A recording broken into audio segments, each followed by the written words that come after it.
சுந்தரமூர்த்தி சுவாமிகளருடைய 7ஆம் திருமுறை. கண்களில் ஏற்படும் குறைபாடுகளை நீக்க ஓத வேண்டிய அற்புதமான பதிகம். திருவாரூர். பாடல் 9. பேயோடேனும் பிரிவொன்றின்னது என்பர் பிறரெல்லாம் காய்தான் வேண்டி கனிதானன்றோ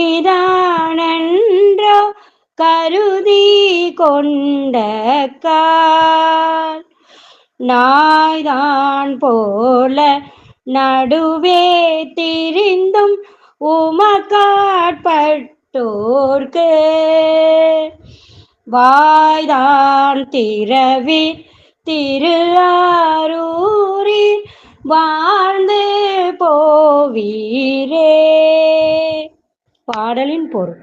திருவாரூரில் எழுந்தருளியிருக்கின்ற எம்பெருமானே, விரும்பப்பட்டது காயே எனினும் விரும்பி கை கொண்டால் அது கனிக்கு ஒப்பானதாகும். அதனால் உம்மை தவிர பிறரெல்லாம் பேயோடு நட்பு செய்யினும் பிரிவு என்பதொன்று துன்பம் தருவதே என்று சொல்லி அதனை பிரிய ஒருப்படார். ஆனால் நீரோ உமது திரு ஓலக்கத்தின் நடுவே நாய் போல முறையிட்டு திரிந்தாலும் உமக்கு ஆட்பட்டவருக்கு வாய் திறந்து ஒரு சொல் சொல்ல மாட்டீர். இதுவே உமது நட்பு தன்மையாயின் நீரே இனிது வாழ்ந்து போவீராக. திருச்சிற்றம்பலம்.